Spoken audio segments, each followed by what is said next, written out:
Olá, boa noite, sextou! Sejam todos muito bem-vindos ao Sinapse CL desta sexta-feira, dia 29 de setembro de 2023. César, boa noite para você. Boa noite, Robs, boa noite para nossa comunidade linda. É isso aí, sexta-feira, vamos nessa.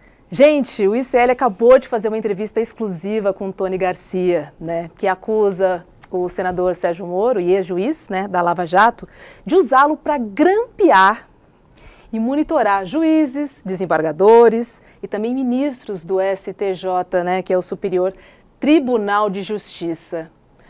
Tony falou, César Calejão. Tony falou. Falou e falou muito, ao que tudo indica.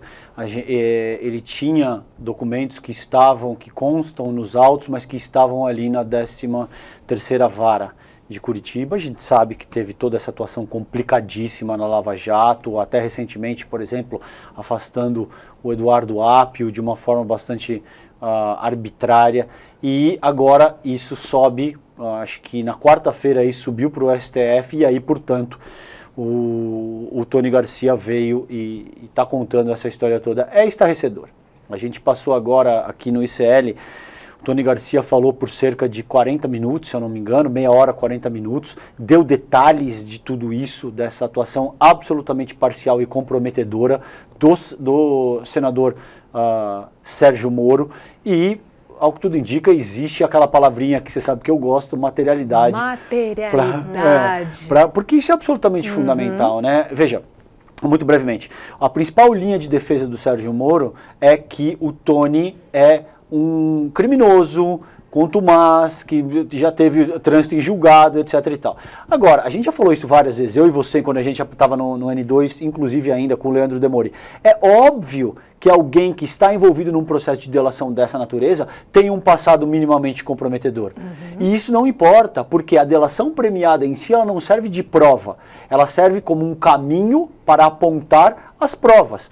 É óbvio que cabe para quem está acusando, apresentar tal materialidade que sirva para consubstanciar o que está sendo proposto. Ao que tudo indica, esse é o caso, Robs. De fato, parece que o Tony Garcia tem material, documento, gravações, etc., para provar o que ele está dizendo contra o Sérgio Moro, e isso caracteriza uma atuação, no mínimo, absolutamente ilegal. Eu vou evitar um termo mais forte aqui, mas chantageando pessoas, grampeando autoridades, enfim, crimes seríssimos que teriam sido cometidos pelo senador Sérgio Moro. Daqui a pouquinho a gente vai conversar com a senadora Soraya Tronic, aqui no Sinapse ICL. Estou ansiosa para esse papo que vai ser bem interessante, Boa. César. Mas eu queria falar sobre o presidente Lula, né, que passou por uma cirurgia hoje, né, no quadril. Ele também se submeteu a uma outra cirurgia, né, que é retirada de gordura nos olhos, chamada de blefaroplastia. Então o presidente Lula deu aquela recalchutada e ainda vai sair mais jovem, né? É isso. Assim esperamos. Ele disse em público que ele estava sentindo muita dor, que é complicado. A gente sabe o quanto é difícil lidar. Quando você está com dor, isso acaba com o teu ânimo, acaba com o teu humor. Você não consegue se concentrar efetivamente em determinada atividade sem que aquilo te atrapalhe. Então acho que é importante. Já tem aí relatório médico que saiu há pouco, dando conta de que a cirurgia foi um sucesso. Ele nem vai para UTI, nem nada disso. É uma cirurgia difícil. Eu conversei com pessoas que passaram por cirurgias análogas, parece que tem um período bastante considerável de recuperação, mas ao que tudo indica, o Lula está bem e muito em breve ele deve estar de volta aí na ativa, firme e forte. É isso, né? Uma prótese na cabeça do fêmur, né? Assim, bem dolorida. Provavelmente vai ser essa recuperação. É isso. Saúde ao presidente Lula. Vamos chamar a nossa convidada? Vamos lá. Sexta-feira à noite, senadora Soraya Tronic, seja muito bem-vinda ao nosso Sinapse. Obrigada por aceitar nosso convite nesse horário. Hoje é o dia seria teoricamente o horáriozinho de folga, mas estamos muito felizes em conversar com a senhora aqui no nosso programa. Boa noite. Boa noite para todos vocês aí do ICL, César, Roberta, eu que agradeço pela oportunidade de bater esse papo com vocês na sexta-feira à noite. Peço perdão aqui por toda a dificuldade, mas agora deu certo, a gente consegue conversar. Obrigado, senadora. É um prazer falar com a senhora. Obrigado por aceitar nosso convite. Robs. Senadora, O filho da senhora estava chegando em Brasília, né, no dia em que os terroristas tentaram botar uma bomba no aeroporto de Brasília. Felizmente, né, não aconteceu o pior, né? Como mãe, imagino o desespero, né? E provavelmente, se tivesse acontecido, né, o que a gente não gostaria, muitos brasileiros e muitas outras mães estariam chorando ainda hoje. Eu queria saber da senhora qual foi o impacto desse episódio na sua vida pessoal e também política. Roberta, na verdade, não tentaram colocar, eles colocaram. Né? A bomba é que falhou, mas o impacto foi muito grande porque nós sempre subestimamos. A gente sempre ouviu, né, essas ameaças, nós vamos acabar, nós vamos fazer isso, aquilo, mas, sinceramente, nós subestimamos. E o que me chocou foi assim, eu já estava vivendo um final de ano tanto quanto delicado, vindo de um cansaço muito grande, de uma campanha puxada. E por incrível que pareça, foi o primeiro ano que a minha família ficou cada um para um lado, justamente por conta de problemas políticos. Todo mundo preferiu, assim, os mais conscientes resolveram tomar a decisão de não reunir todo mundo. E, por incrível que pareça, isso não aconteceu só na minha família, né? Mas nós subestimamos. Agora, o que me dói mesmo é que, me choca, é que eles foram tão ardilosos que eles planejaram para a véspera de Natal. São os cristãos, os denominados cristãos, que iam acabar para sempre com o Natal de muitas e muitas famílias, com o Natal do Brasil. Porque se isso tivesse dado certo, todos os dias, 24 de dezembro, para essas famílias que perderam os seus entes queridos, para aquelas que quase perderam, e para todo o país, nós teríamos que rever estas cenas de terrorismo. Então, eu fiquei extremamente chocada mesmo e impressionada com a capacidade, infelizmente, que aqui no Brasil a gente está vivendo. Parece que é um retrocesso muito grande, mas para mim foi desesperador. E naquela noite, meu filho chegou de manhã, quando nós já estávamos tendo a informação. E aquela noite de Natal só ficava... Primeiro que as notícias estavam chegando acerca desse fato. Mas eu passei revivendo aqueles momentos ali. Falei, será que não estourou? Vai estourar uma bomba? A qualquer momento eu tinha medo de que estourasse uma bomba. Então foi realmente assim, inusitado, né? Soraya, a gente está vendo aí há algum tempo, alguns meses agora, acompanhando a CPMI dos atos do dia 8 de janeiro, né? Muita coisa já aconteceu ali e agora a CPMI caminha para um desfecho. Ao que tudo indica, eu conversei com parlamentares, com deputados, com senadores, isso deve produzir um relatório incisivo e deve resultar no indiciamento do Jair Bolsonaro. Eu gostaria de uma análise tua. Como é que você enxerga esse processo da CPMI? O que você acha que deve sair resultante desse processo? César, eu preciso ser bem clara em relação a isso. Eu estou absolutamente descontente com a nossa CPMI, porque nós não conseguimos deliberar e conseguimos investigar no prazo tudo que nós gostaríamos, principalmente pelas dificuldades de oitivas. O nosso presidente tem uma amizade com o Arthur, mas ele realmente deixou que empatou assim, a CPMI, o andamento dela, a ponto agora da gente estar se escorando na CPI do Distrito Federal. Nós vamos formalizar um pedido, eu vou formalizar, não sei se a relatora vai, mas eu tenho que colaborar, eu vou formalizar um pedido de prova emprestada, né, numa analogia de processo que é possível fazer. Provas emprestadas da CPI do Distrito Federal, que está municiada muito mais do que a nossa. Nós temos uma farta documentação à disposição, que foi nos entregue por vários órgãos, o Judiciário, a própria Polícia Federal. Há sim uma farta documentação, há rifes, há quebras de sigilos fiscais, telemáticos. Então, nós temos condições, sim, de produzir um bom relatório. Agora, aquele cunho pedagógico que nós poderíamos ter aproveitado mais, porque a CPI, uma CPI ou CPMI, ela tem essa vertente, né, de permitir que as pessoas estejam acompanhando, diferentemente de inquéritos e de processos tramitando, que tramitam muitas vezes em segredo de justiça. Então, esse desiderato nós não alcançamos e não vamos alcançar. Mesmo porque a ideia é não postergar. Nós poderíamos postergar o fim da CPMI, mas nós resolvemos que é suficiente.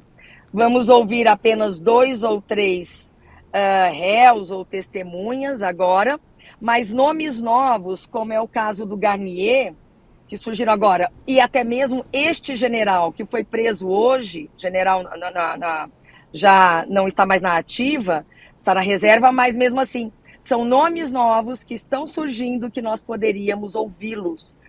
Da mesma forma que foi muito importante ouvir, eu acompanhei hoje, ontem eu estava com uma agenda muito pesada, mas hoje eu acompanhei alguns momentos da oitiva daquela patriota, entre aspas, que está presa, Ana Priscila.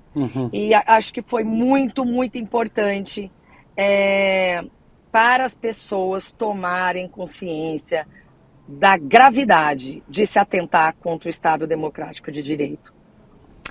Senadora, por que muitas pessoas que mentiram na CPMI do golpe não saíram de lá presas? Por que foi tão frouxa a CPMI neste sentido? Foi frouxa mesmo, eu tenho que concordar, mas eu me lembro do Silvinei Vasquez, nós percebemos já rapidamente e a dificuldade era o seguinte: como nós ainda não tínhamos, naquele momento, documentos suficientes, acreditem, a gente ouvia uma mentira e depois ia checar. E tentava checar, inclusive, com o que a imprensa estava publicando. Vocês nos municiaram, porque naquele momento nós não havíamos recebido provas ainda, provas materiais que pudessem embasar, né, um pedido de prisão. Então, naquele momento, a gente ainda havia uma certa dúvida. Por quê? Porque nós poderíamos ser desmoralizados.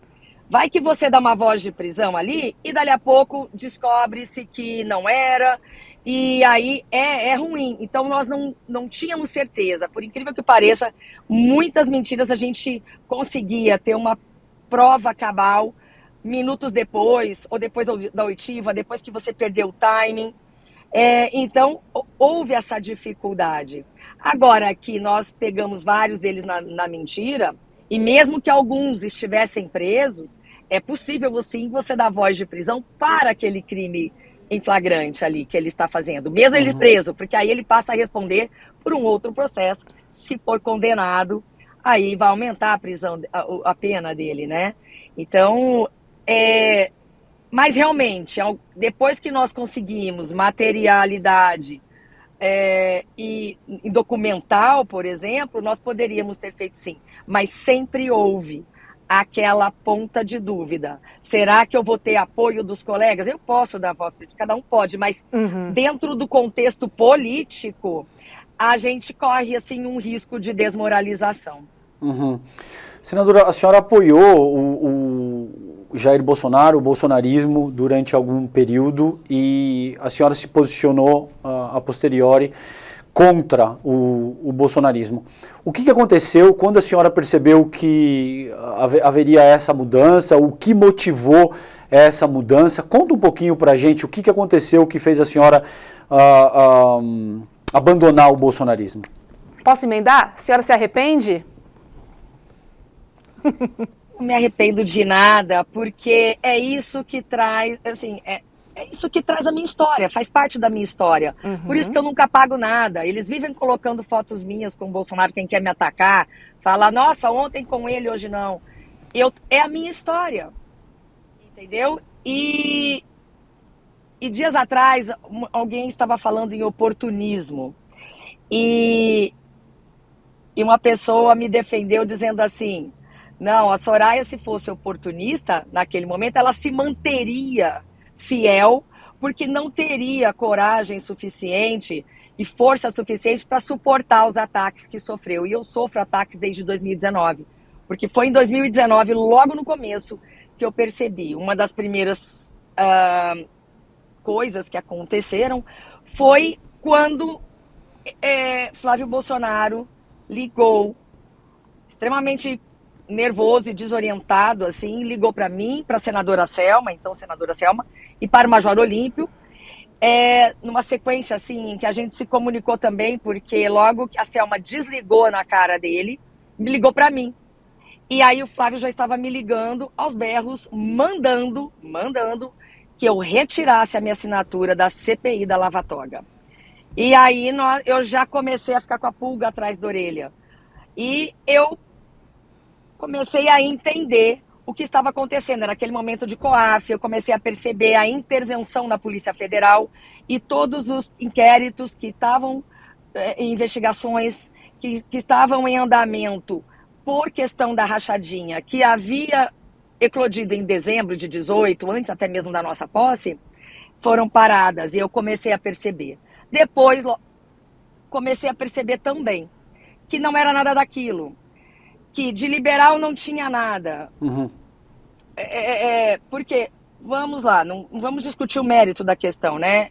Eu entendo que certas privatizações são importantes, porque Salim Matar me disse um dia, quando ele ainda era secretário da desburocratização, que no nosso país havia cerca de 600 empresas estatais, muitas delas subsidiárias e muitas delas dando prejuízos.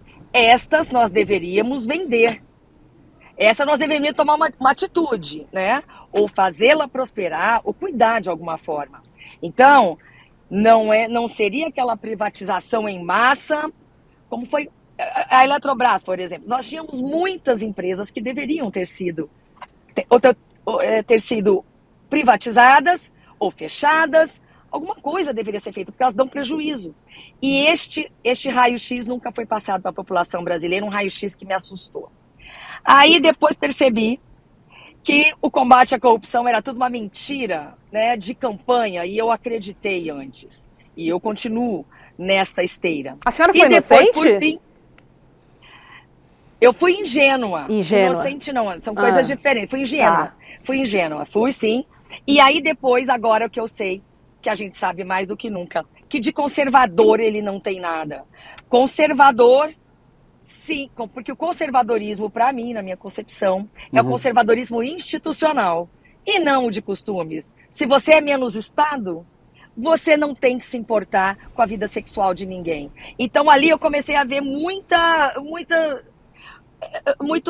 contradição do discurso com a atitude.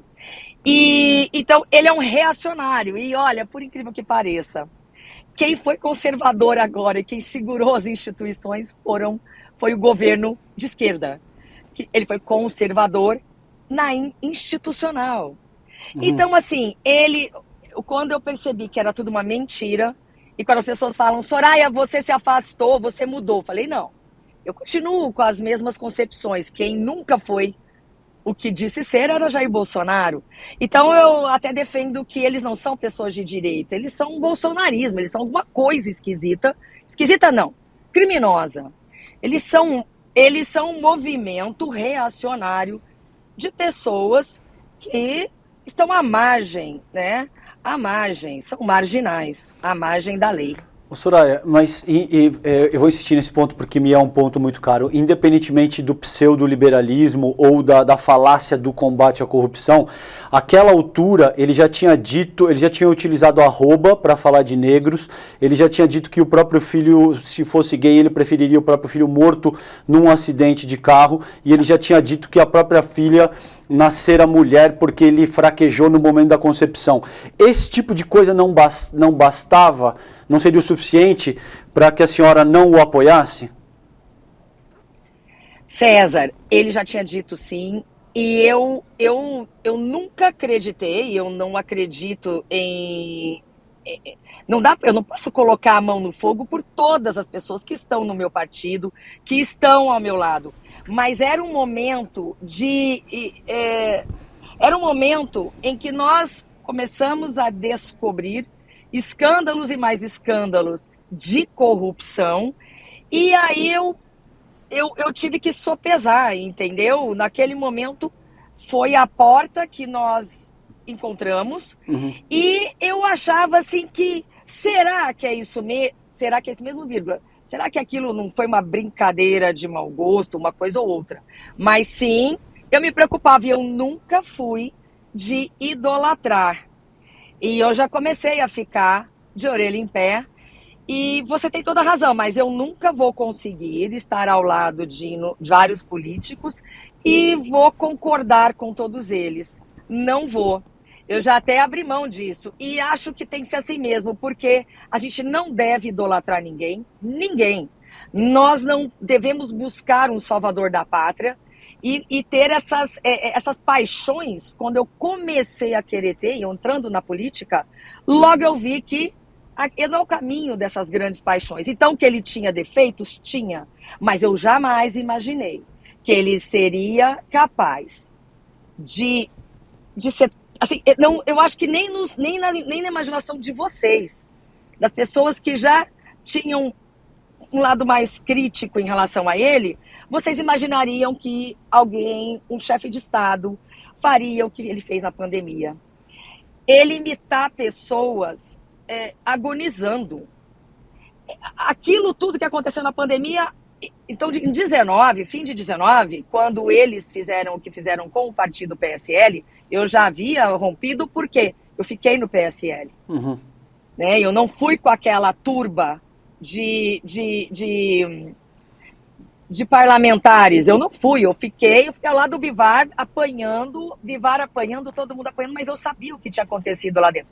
Então, ali em 2019, antes da pandemia, eu já estava totalmente decidida, e dali, se alguém me engana uma vez, a vergonha dessa pessoa. Agora, se ela me engana 2 vezes, 3 vezes, 4, 5, 6, 7, a vergonha é minha, né? E aí eu já estava morrendo de vergonha.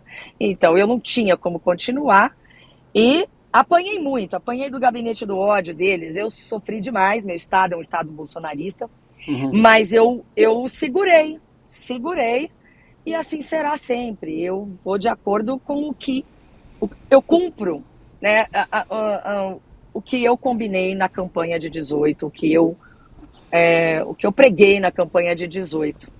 Então, César, ele não é um santo e... Não, perdão. Eu não sei se eu te respondi, César, porque você falou que é tão caro para você. Eu acho que eu enrolei muito na resposta, mas é porque é uma oportunidade de detalhar mais. Sim, sim. E eu queria só entender, existiu algum ponto específico em que a senhora falou, chega? Existiu alguma situação específica que transbordou o copo? Que estava já enchendo ou não? Olha, já no primeiro semestre de 19, o ato do Flávio ter ligado para todos nós e ter feito sabe, era por questões pessoais, e a forma como nós fomos abordados, como eu fui abordada, para mim ali eu já passei a me distanciar, assim, e já caiu a ficha. E eu lembro que eu cheguei pro meu marido e falei assim para ele, até seu xará, César, eu falei, César, senta que eu tenho que te contar uma coisa. E ele ainda era, né, acreditando no mundo melhor, acreditando na mudança do Brasil. Eu falei, olha, senta aqui que eu vou te contar um negócio, para de falar, para de defender porque a história é assim, assim, assim, aqui não, é tudo uma mentira, nós fomos enganados, mas agora eu vou tomar uma posição de assumir todos os meus erros e vou cuidar dos meus acertos. Eu vou realinhar a minha rota, não a minha rota ideológica nem nada, a minha rota de quem está ao meu lado na política. E cuidar e ser a Soraya. Eu não... Esses dias eu brinquei, eu não vou seguir o baile do Bolsonaro, eu vou tocar o meu baile. Não vou, né? Aí não dá, porque eu não posso caminhar ao lado, porque uma hora vai dar errado e eu vou estar, né, eu vou estar nesta foto do deu errado, eu vou estar ao lado dele. Eu não estarei ao lado dele quando tudo isso, todos os crimes vierem à baila. E vou te dizer mais, sabe quem foi a primeira pessoa que me acordou para Jair Bolsonaro? Agora eu vou contar algo assim que eu nunca contei. Magno Malta. Magno Malta, assim, no meio político, eu já estava sabendo das coisas que nunca eclodiram. Eu não poderia falar porque não havia provas, a gente não sabia. Uhum. Mas colegas que eu passei a confiar, Major Olímpio mesmo, ele falou assim, Soraya, tudo isso é uma mentira. E Olímpio enfrentou, Olímpio apanhou muito, Olímpio foi execrado em praça pública. A praça pública hoje é a internet, né? Foi execrado, ele sofreu demais. E segurou a onda e nos protegia, e era uma pessoa que me orientava muito. Dali eu falei pro meu marido, falei assim, olha, eu não vou mais porque eu sei que esse barco vai afundar por crimes sérios, por coisa séria. E aí, pandemia pra mim, com a morte do Major Olímpio, aí eu externei mesmo, porque eu engolia muito seco, ficava quieta, e aí depois disso... E aí com a pandemia, ponto. E qual que foi o alerta que o Magno Malta lhe deu, senadora? Magno Malta estava naquele momento muito chateado, porque ele tinha sido preterido e tal. E aí ele contou muita coisa, assim, ele virou para mim e falou assim, olha, não é bem assim como você está pensando. Magno Malta na frente do senador Girão, em 2018. Eu havia sido, eu havia sido diplomada apenas, eu não tinha tomado posse.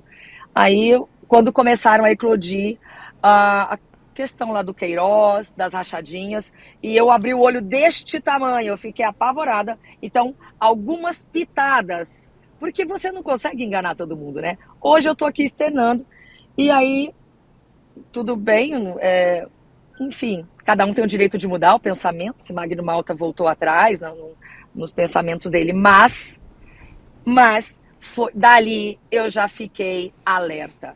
Então, olha, esse oportunismo, assim, não, pra mim não dá, e ali eu já, sabe, meu mundo caiu. No outro dia eu sacudi a poeira, dei a volta por cima e falei, vou tocar o meu baile, o meu mandato. E, senadora, a extrema-direita costuma chamar a esquerda de demônio, né? E me parece que a senhora tem um filho que é de esquerda. Eu queria entender com a senhora quais são os pontos que vocês convergem e quais são os outros que são inegociáveis, hein? Olha, hoje... Sem estragar o almoço e o jantar, hein? Não se preocupe que hoje não acontece mais isso. O meu filho não foi a minha posse, para vocês terem uma noção. Tá. Ele falava, mãe, eu não suporto. E minha mãe virou bolsonarista, ele ficou revoltado, e ele, os amigos, e aí ele foi se afastando, meu filho não foi a minha posse. Então eu tomei posse com aquela dor no coração muito grande. E o meu filho... ficou 4 anos sem a Brasília. No dia 24 deste ano, quando nós já havíamos, assim, a gente só conversava de tudo, sempre a gente se vendo, lógico que ele estuda fora, e aí quando eu ia estudar fora, não estudo em Campo Grande, estudo em São Paulo. Mas quando eu ia visitá-lo, quando a gente se via, o combinado era, vamos conversar de qualquer coisa, menos de política. E aí ele não acompanhou ele não acompanhava totalmente, porque ele estava muito chateado comigo, e os meus movimentos de saída de Bolsonaro, ele não acompanhou. Graças a Deus eu tive amigos que falaram, presta atenção na sua mãe, presta atenção no que ela está falando, presta atenção porque a sua mãe não é isso que você está pensando. E aí, depois a gente já está há 1 ano e meio, já nós reatamos, e aí hoje a gente converge em quase tudo, porque, vamos lá, aí o primeiro dia que o meu filho foi a Brasília, depois da minha posse, foi no dia 24 de dezembro desse ano, foi o primeiro ano, porque a gente sempre passou Natal na nossa terra, em Campo Grande, no meu estado, né? Uhum. E aí foi o primeiro ano que eu passei o Natal em Brasília por conta dessas desavenças. E foi quando as desavenças com os bolsonaristas da família. E foi quando meu filho foi passar o Natal comigo. E eu estava, assim, alucinada, felicíssima. E fomos buscá-lo no aeroporto quando a notícia da bomba. E aí, a hora que eu cheguei no aeroporto, eu estava com as pernas, assim, amolecidas, porque eu não sabia porque era verdade, que era não era. Eu ainda estava incrédula que aquilo teria acontecido, achei que fosse fake news. E aí, hoje a gente converge em muitas coisas, porque os conceitos, né, até mesmo de liberalismo, enfim, uma vez eu lembro que na campanha o William Vac perguntou para mim, mas se você gosta tanto de Margaret Thatcher e aí você é uma liberal, como é que você votou em projetos de lei populistas, né, em tese, mas que eram a favor do auxílio emergencial e tudo mais? Isso não é contra o que você está falando, Soraya? Eu disse assim para ele. Cada país é de um jeito. Eu não posso pegar o conceito de liberalismo que é empregado e que é, né, em países de primeiro mundo, em países que não têm as nossas realidades, e colocar aqui. Não cabe na nossa caixa. O meu liberalismo é customizada à la brasileira. Aí o William Vac falou, o quê? Eu falei, é customizada à la brasileira. Ele falou, mas o que é isso? Eu falei, acabei de inventar o termo. Mas é customizado, eu não fecho os meus olhos. Eu entendo que nós precisamos abrir. Eu estive em Singapura agora, é o primeiro lugar de liberdade econômica no mundo, eu fui lá ver isso. E é o maior PIB per capita, gente, um país com 6 milhões de habitantes. Assim, os números, as diferenças conosco são absurdas. E eu fui analisar dentro de um cenário de liberdade econômica, de um país que saiu daquela situação de pobreza lá atrás e conseguiu mudar, você tem que customizar dentro da sua realidade. Então, vamos abrir o mercado, vamos promover aí a livre concorrência dentro de um parâmetro, né? Eu não sou anarquista, né? Mas eu prezo pela regulamentação, eu estou lutando pela regulamentação de cigarros eletrônicos, né? E entendo que isso é necessário, então uma regulamentação mínima necessária para que não vire uma baderna ou um mundo de criminalidade como hoje isso está permitindo, é óbvio que a gente tem que ter um controle, né? Então, devagar com o andor, né? Mas a gente tem que analisar cada situação, conceito, né? e se aí posso aplicar naquele momento no país, né? Sim. Então é uma questão de responsabilidade e razoabilidade, sabe? Soraya, e a gente tem tramitando agora essa questão do marco temporal, isso virou um debate público, a gente sabe que no STF foi 9-2, e agora tem essa questão do Senado. Como é que você se posiciona acerca dessa matéria? Como eu me posicionei, né? Nós votamos e eu fui, César, a relatora deste projeto de lei. Sim. Quando ele tramitou na Comissão de Agricultura e Reforma Agrária. E aí porque ele estava indicado para passar em 2 comissões, nessa Comissão de Agricultura e Reforma Agrária e na CCJ. Eu fui a relatora e eu mantive o relatório que veio da Câmara. O que eu vou te dizer acerca disso, tá? Esse é um assunto que daria para a gente discutir um dia inteiro, mas é só você abrir a Constituição, promulgada em 88, aí você lê o artigo 231, e depois você vai para o artigo 67 da DCT. A Constituição diz exatamente qual é o marco temporal. Quando nós tivemos o julgamento do caso da Raposa Serra do Sol, Aires Brito apenas confirmou a Constituição. O STF não é o guardião da Constituição? Sim. O STF tem que cumprir a Constituição? Sim. Esta interpretação é literal. Ela é tão clara. É só ler o 231 e depois você vai para o 67 da DCT. Quando você lê, você entende exatamente o marco temporal. Então, eu sou advogada. E eu sou muito assim. Aqui no meu estado houve muito sofrimento. E eu disse na minha fala, eu não sei se vocês pegaram a minha fala da tribuna, eu comentei o seguinte: como eu vivo este drama aqui, o que nós percebemos? E Bolsonaro disse que ia resolver essa história. E ó, o agro tem que abrir os olhos com Bolsonaro. Bolsonaro não resolveu, não demarcou nada, mas não resolveu a vida de ninguém. E não permitiu esse diálogo para resolver para ambos, para todos os lados. Primeiro porque a Constituição Federal defende a propriedade privada, tá? É cláusula pétrea. Propriedade privada para todo mundo. Então isso também tem que ser resolvido, porque senão nós afugentamos investimentos aqui. E alguém que adquiriu imóvel de boa fé, vamos supor, eu não tenho terra, mas eu tenho imóveis aqui na área urbana. É a mesma coisa, é só você... A propriedade privada, o direito a ela, tanto na área rural quanto na área urbana, é o mesmo. Então, imagine você adquirindo de boa fé um apartamento. E aí, do dia para a noite, não é teu. Então, senadora, mas vamos lá, Condor. Vamos lá. Deixa eu só te falar uma coisa aqui. Ok. Aí, o que eu disse? Olha o que eu vi, só para finalizar esse ponto, César. Eu discuti, eu estive com indígenas e proprietários rurais aqui o tempo todo.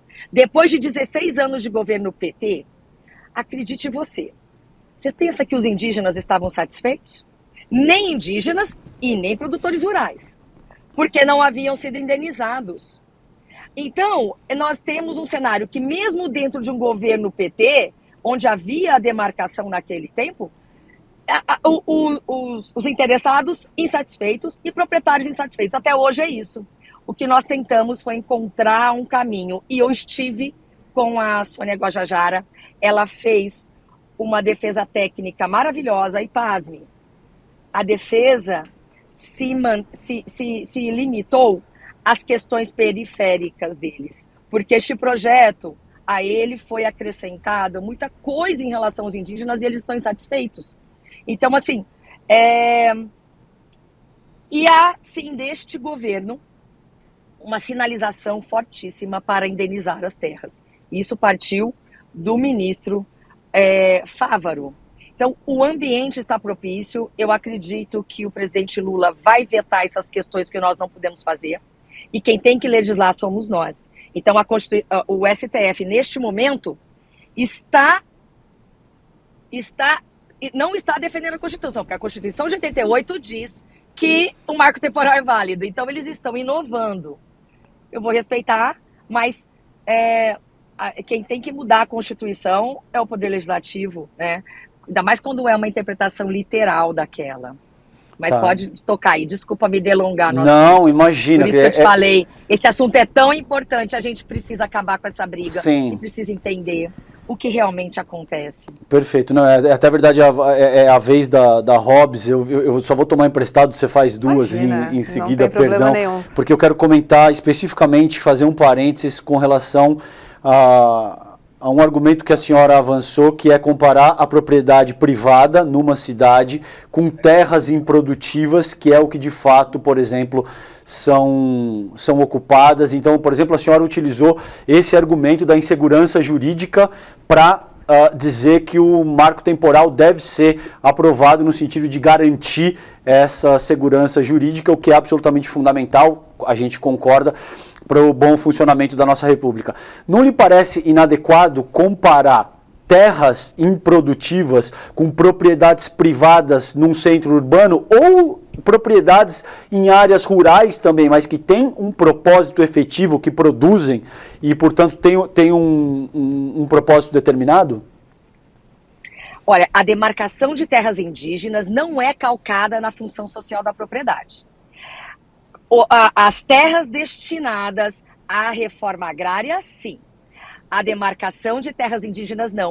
Ela é calcada num estudo antropológico de que lá, naquele local, havia indígenas antes, até 5 anos depois da promulgação da Constituição.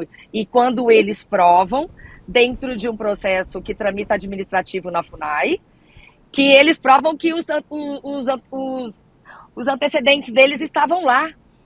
Então, não é função social, César, tá? Só para diferenciar. Então, certo. Sim, se naquela terra, mesmo em terras produtivas, como ocorreu em muitos lugares, até mesmo lá em cima, em Roraima,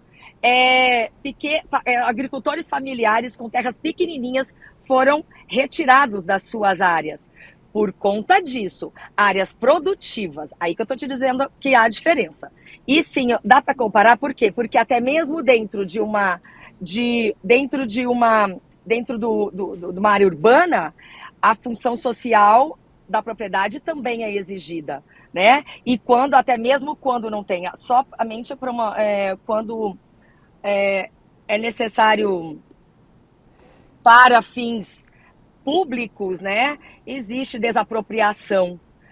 Mesmo quando essa propriedade é privada, mas para fins públicos pode desapropriar quando esta propriedade está exercendo a sua função social, é permitida a desapropriação quando o coletivo exigir. Mas na demarcação, essa comparação é possível sim.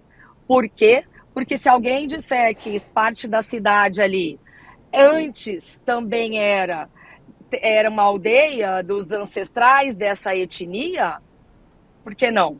Né? Então, nesse sentido, na demarcação, as terras, a maioria, eram produtivas, as que eu conheço, de pessoas que eu conheço. Mas não é o critério para demarcação. Tá? Não, exato. Não, eu entendi, é por isso que eu coloquei essa questão para a senhora, porque o argumento em si me pareceu inadequado nessa medida. Eu entendo que a questão indígena é absolutamente diferente, a meu ver. Uhum. Essas pessoas estão aí há milênios, então me parece muito mais forte argumentar que elas têm direito à terra, porque elas estão há 100, 200, 300 gerações ocupando essa terra, do que de fato argumentar que elas têm direito à terra porque elas produzem nessa terra, que é um argumento que surge a partir do iluminismo, há 200, 300 anos. Não, porque eu tenho direito a comprar uma área e não produzir, vamos dizer assim, eu posso não dar a função social. Aí eu estarei sujeita a uma desapropriação para fins de reforma agrária, tá? Então, não é este o critério. E eu só fiz a comparação ali para te dizer assim, que a Constituição Federal, ela dá o direito à propriedade sem fazer ali, sem elencar ali. Depois, em outros dispositivos, você tem que a propriedade, tanto como a empresa também, devem exercer a sua função social. Tá? Mas era só para te dizer o seguinte, a propriedade privada é sagrada, é o que está na Constituição. Ponto. Sem nada. Tá? Aí, para cada questão, nós temos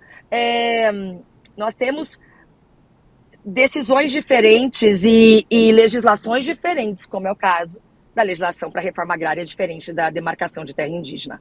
Apenas te dizer que é sagrado a propriedade privada até para um indígena. Se um indígena adquire uma área rural ou uma área urbana, ele tem o direito sagrado à propriedade adquirida de boa fé. Boa fé. Ele não grilou, ele não invadiu, né? Ele não está numa terra que não é dele. Então, ele tem o direito à propriedade privada, sim. Todos nós brasileiros temos. Então, isso traz segurança jurídica. Aí, então, como esse assunto, ele tem diversas nuances. Claro. E aí você vai brigar com a Roberta, porque aí você vai ter que... Ou a Roberta vai perguntar... Mas assim, aí você me convida um dia que a gente vai discutir isso, assim, a fundo. Mas eu vou aí presencial, e eu vou levar a Constituição desenhadinha e pintadinha para que a gente entenda que, até mesmo nessa questão, estavam dizendo o seguinte, que a lei que foi votada agora, do marco temporal, escuta só que interessante, está todo mundo falando que ela é inconstitucional na forma, porque deveria ter sido por meio de PEC, tá? Porque se você vai mudar a Constituição, não pode ser por meio de projeto de lei. Tem que ser por meio de projeto de emenda constitucional, concorda? Concorda? Sim. É assim, porque senão ela tem vício de forma. Certo. E aí começaram a alegar. Aí eu disse assim, gente, vamos, olha a que ponto chegamos. Esse projeto de lei tramita no Congresso há 15 anos. Há 15 anos. E olha que interessante. Aí estavam alguns comentando, tudo bem, se alguém conseguir derrubar essa lei por conta de vício, né, formal, a gente entra com uma PEC. Aí eu disse o seguinte, nós vamos entrar com uma PEC para dizer que o que está escrito no 231 e no 67 da DCT, nós vamos fazer uma PEC com o mesmo texto constitucional? Uma PEC é para mudar a Constituição. E aí eu estava ali com o Lupion, aí o Lupion disse assim, Soraya, na verdade é um preciosismo. A Constituição já diz qual é o marco temporal. Acredite se quiser, o projeto de lei, por mais viciado que ele esteja, para mim que há um vício de constitucionalidade nele, da forma, mas não adiantaria uma PEC. Uma PEC para manter o texto constitucional? Olha que loucura que nós chegamos. Eu não sei se vocês têm informação jurídica, se eu estou falando umas loucuras assim. Não, Estou tentando me fazer entender. Tá então perfeito. Tá. Agora sim, deixa eu Mas só... ninguém tocou nesse assunto ainda. Que incrível isso. Deixa eu passar para a Roberta, porque senão eu vou monopolizar o tema. Não, eu acho que esse é um assunto que merece sim um debate profundo. Sim. Né? E textos jurídicos funcionam através de hermenêutica. A senhora também sabe muito bem. Né? Cabe a interpretação e como esse texto está sendo interpretado. O que fica muito difícil, a senhora já percebeu que eu discordo radicalmente da tese do marco temporal. O ministro Gilmar Mendes utilizou essa argumentação de que, daqui a pouco vão querer desapropriar apartamentos aqui na praia de Copacabana, porque esse tipo de coisa... Aos olhos da população, senadora, o que me parece é que fica muito difícil, é que a senhora disse, o direito à propriedade privada é sagrado. Bom, imagina o direito das pessoas que ocupam essas terras há 10, 15, 20, 30 mil anos e se veem confrontada com um processo de desapropriação, eventualmente. Por isso que nós defendemos a indenização. O direito, nenhum direito é ilimitado, não é nem o direito à democracia. Então, assim, eu não quero que você me interprete mal. Eu só falei, propriedade privada, ponto, é algo no Brasil. Com as exceções. Não cumpriu a função social, pode ser desapropriado para a reforma agrária. Sim. Entendeu? Outra exceção, demarcação de terra indígena. Ok. Em que termos? Nos termos da Constituição. Eu estou dando as exceções para você. Ela é sagrada, mas ela não é limitada. Não existe esse direito ilimitado assim, entendeu? Você, quando tem conflito de direitos constitucionais, de direitos fundamentais, aí, quando a gente estuda a hermenêutica, como é que nós vamos interpretar? Quando que então, o coletivo vence o privado. Entendeu? O benefício é maior por um... Então, senão nós vamos adentrar nessas questões jurídicas, mas o que eu quero te dizer é isso. E não é uma questão ideológica de ser contra a favor. Vamos lá. Nós temos uma Constituição que a gente respeita e fala que não podemos rasgar. Foi promulgada esta Constituição. E esta interpretação do 231, esquece o lado ideológico, o direito que eles têm? Sim, vamos demarcar? Sim, dentro da Constituição. E aí o que eu faço com aquele que adquiriu a propriedade de boa-fé? Esse direito que eu falei que é sagrado. Pode até ser de um indígena mesmo.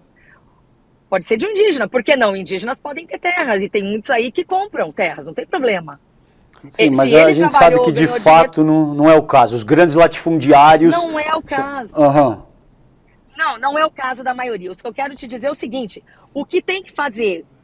Tem que indenizar quem adquiriu de justo título. Agora, quem invadiu terra, quem é grileiro, esses aí não merecem indenização. Você entendeu? Sim. Então, neste sentido, você tem que respeitar. Se ele adquiriu de boa fé, dentro de um sistema jurídico por nós referendado, aprovado, ele tem que ter o direito a receber de volta e vai comprar uma outra terra. O governo Lula está estudando, inclusive, em acrescentar, existe uma PEC tramitando na Câmara, que já passou pelo Senado, tratando dessas indenizações.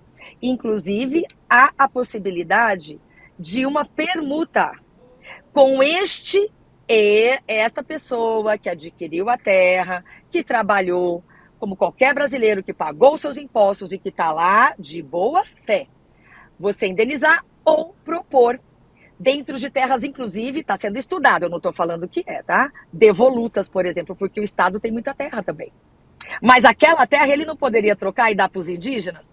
Mas os indígenas querem ali porque é por uma questão de estudo antropológico que verificou que eles estavam lá. Mas em terras devolutas, não, eles não estão buscando esse... Então, se o governo puder fazer isso, todo esse tipo de coisa está sendo estudado. Para quê? Para que haja justiça entre todos. Haja justiça. Para que não fiquemos nessa guerra. Então, dentro de um conceito, dentro de uma discussão madura, dentro de uma discussão... Então, você está certo, eu também entendo isso. Mas, se nós respeitamos a Constituição é literal no marco temporal. Ela é literal. Tá? Senadora, esse assunto, de fato, é um assunto que merece mais tempo e assim, porque ele precisa ser tratado com profundidade, porque a gente vê claramente que nesse bolo a população fica realmente muito perdida. Claro. Né? Porque cada um vai falar e vai defender o trechinho que lhe interessa.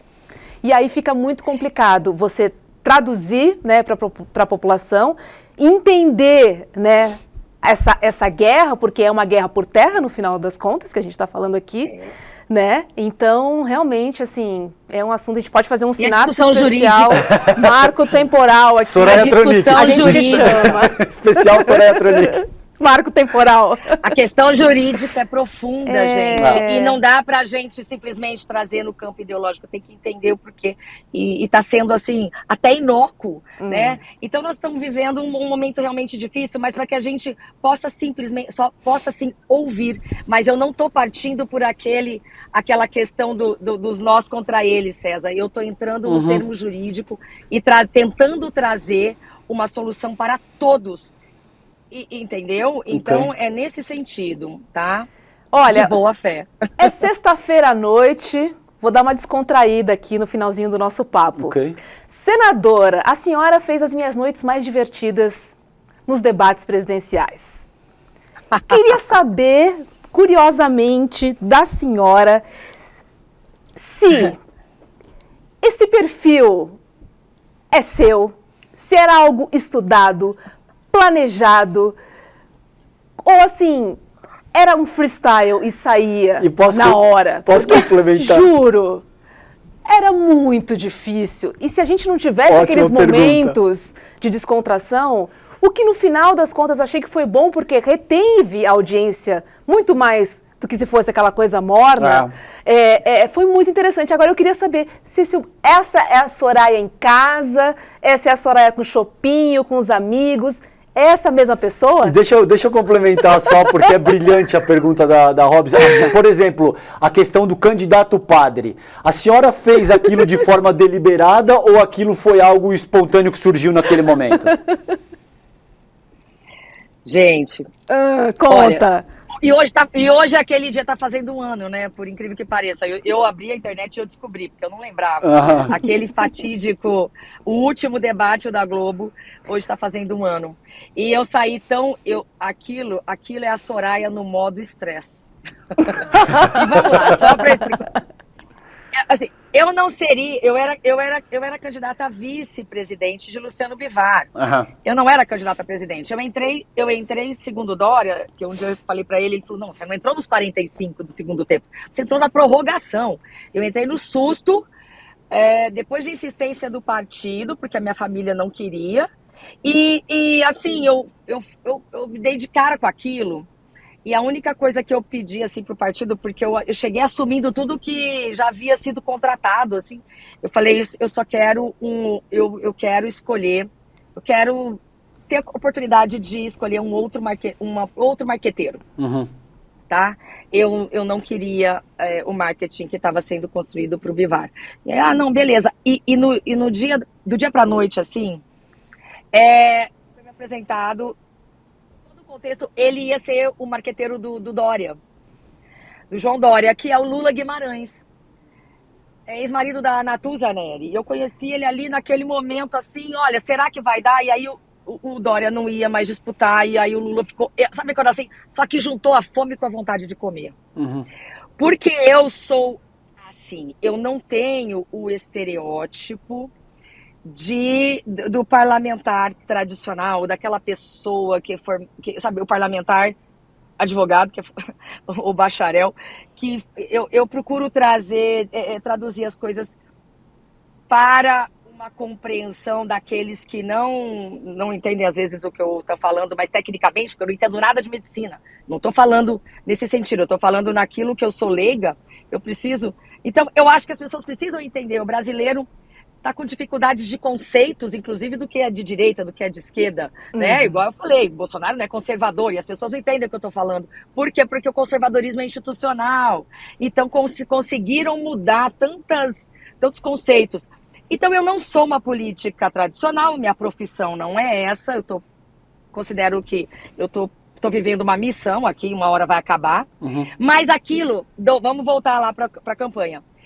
Eu pedi uma coisa para o Bivar e para o partido, e eu achei que eles não sabiam que eu era eu, porque geralmente o partido ele fica muito ligado na Câmara, sabe? Eu fiquei sozinha, eu e Major Olímpia fui ficando até ficar sozinha no partido. Eu virei líder de mim mesma, entendeu?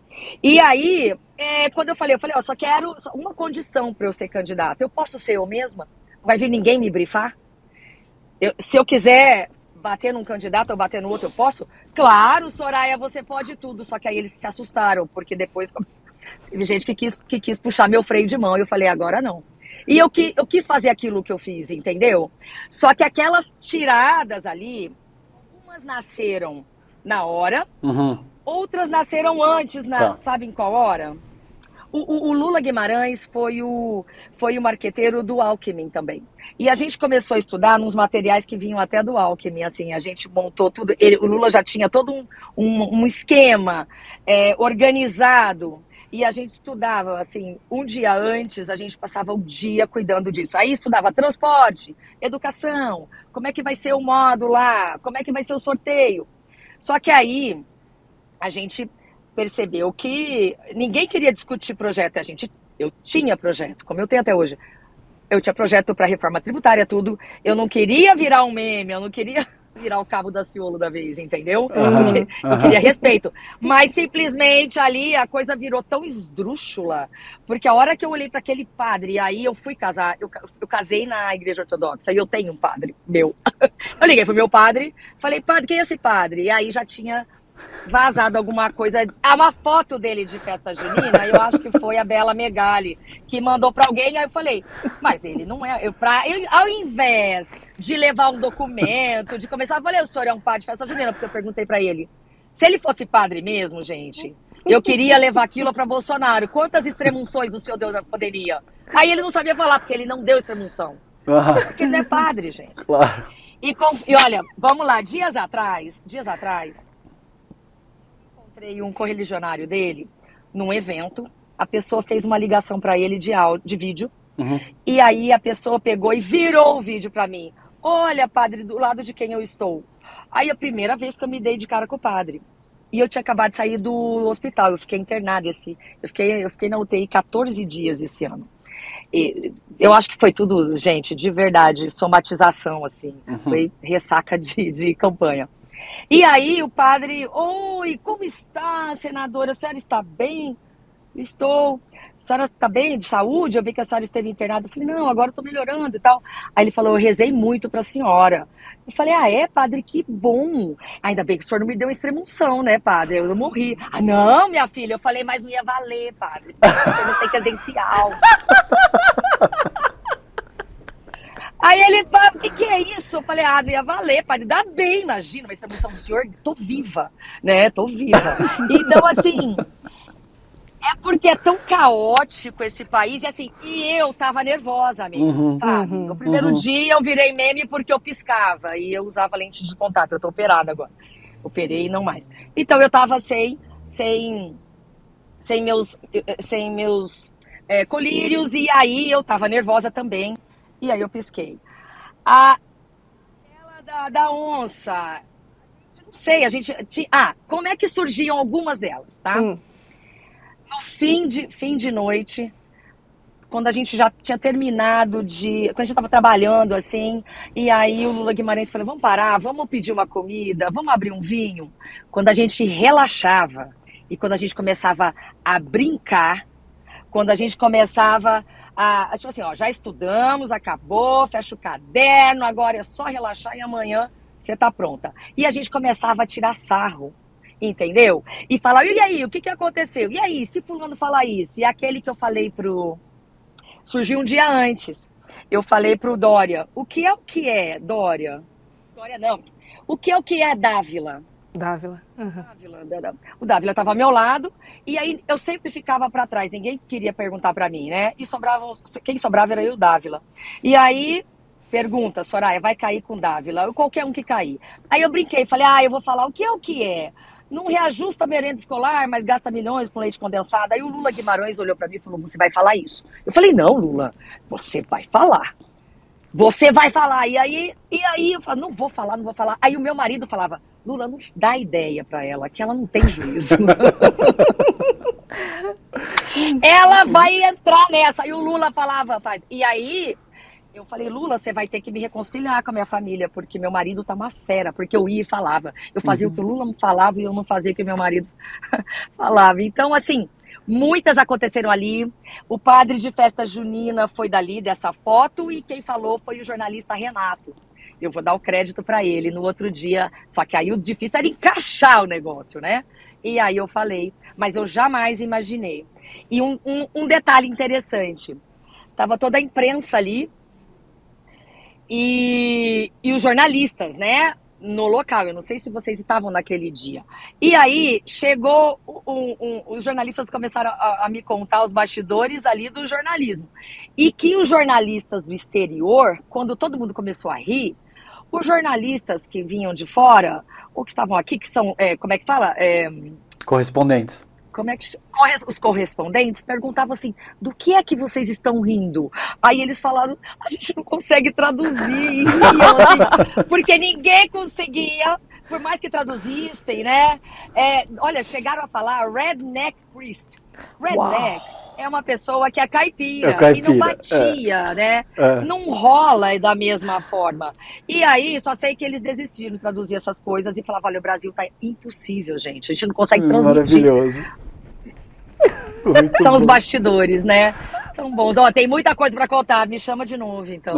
Obrigado, senadora. Obrigado pela conversa de hoje. Foi maravilhoso. De fato, a gente ficaria horas debatendo o Brasil, debatendo esses bastidores mais leves, mais engraçados. Infelizmente, a gente tem uma restrição de tempo, mas obrigado pela tua simpatia, obrigado pelo teu tempo. Seria cômico se não fosse tão trágico. Exato. Seria cômico se não fosse tão trágico, tá? Pois é. E depois eu conto da vara curta pra vocês, tá bom? Mas em outro dia. Boa. Hoje vocês vão ficar curiosos. Acho que esse aí vai ter que ser mais tarde, senadora.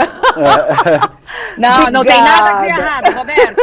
Não tem nada de errado. Nada de errado.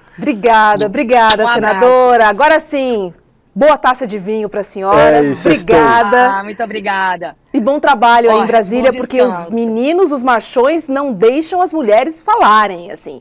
É um incômodo. E nós já fomos... Por favor. E nós estivemos essa semana com o Andrei, fazendo uma denúncia em massa das mulheres da CPI, acompanhadas por outros da CPMI, porque eu, Elisiane, todas nós estamos passando, assim, coisas que fora do microfone vocês não podem acreditar. É algo, assim, impressionante. E nós fomos falar, e hoje, graças a Deus, a violência política de gênero é ação penal pública incondicionada à representação e da cadeia.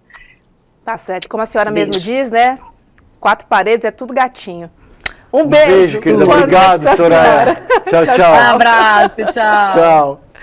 É isso, né, César? É isso. Importante a gente trazer. É a primeira vez que a gente traz uma conservadora aqui para o nosso programa. É, a gente já acho trouxe que sim. comunista, anarquista, pessoal da esquerda, geralmente. Até eu vi uns comentários ali no nosso Instagram, mas é isso, né? Assim, para mim, eu, Roberta, se você falar que defende a democracia, eu quero conversar com você sobre qualquer assunto. Claro. Eu não tenho restrição nenhuma Claro, de claro. conversar com ninguém, porque o debate, ele é produtivo, sim. Sim. Se você é extremista, você é cego e você não sai do seu lugar, você não se dá chance, né, de talvez pensar em outra coisa. Você não é obrigado a mudar de opinião, mas você é obrigado a ouvir. Claro. Pelo menos. Sim, e debater e Né? colocar a tua perspectiva com educação. Eu acho que ficou claro isso ao longo do programa. Eu discordo de fundamentalmente tudo o que ela propõe em termos de liberalismo, de marco temporal, outras pautas que a gente não teve tempo para explorar, mas é indiscutível que ela se conduz de uma maneira adequada, que houve respeito e que eu concordo com gênero, número e grau do que você está dizendo. até É entender, importante, né, que a gente converse. Por que que ela defende aquilo? É, O que está pegando? Eu acho que ela defendeu as perspectivas Né? dela. Eu sim. acho que ficou muito claro para a nossa Sim. audiência. Conclusão, cada um tem a sua. É isso. E está tudo certo, mas é importante ouvir Sim. o outro lado também. E desculpa que eu falei demais. Se não defender a democracia, aí a gente não consegue Eu chamar entendi pro a tua sinal. crítica, tá? No final, que os machões não deixam as meninas falarem. Eu falei demais hoje. César, Te você é um amo, lorde, desculpa. você sabe muito bem disso. Gente, sextou. Lembrando a programação do ICL na segunda-feira, depois do feriado. Boa. Feriado não, depois do final de semana, depois do descanso. Descanso merecido. E tudo mais, olha só, já amanhece ali, ó, encarar aquela segundona com as principais notícias do dia e a análise do Leandro Demore. E depois tem ICL Notícias, primeira edição, com Vivian Mesquita, Eduardo Moreira e também William De Luca, das 8 às 10h30 e às 7h30 da noite, já sabe. Sinapse ICL, a gente espera você. Um ótimo final de semana para todo mundo. Um beijo, gente. Fiquem bem. Tchau, Até tchau. segunda. Tchau. Olá, gente, que incrível o encontro que a gente teve com a Monja Coen na aula que ela deu para a comunidade do ICL, como vencer o estresse e a ansiedade. Quanta sabedoria, quanto amor, quanta luz e quantos conselhos práticos para as pessoas poderem aplicar nas suas vidas. Muita gente que assistiu a aula está pedindo para assistir de novo e muita gente que acabou não conseguindo assistir está pedindo para a gente liberar o replay da aula. A gente resolveu liberar o replay da aula, mas o prazo para poder assistir o replay, ele está se esgotando. Então vai na minha e segue a dica, clica agora no link que vai estar junto com esse vídeo e assiste o replay antes dele sair do ar. No final da aula, a gente preparou uma surpresa maravilhosa, até para brindar essa oportunidade que a gente teve com o Monja Coen, para todo mundo poder fazer parte do ICL. Então não deixa de assistir no finalzinho não, porque eu acho que você pode ficar muito feliz com essa oportunidade de fazer parte da comunidade que tem acesso aos cursos do ICL. Boa aula, aproveitem e use esses ensinamentos para a gente fazer um mundo melhor.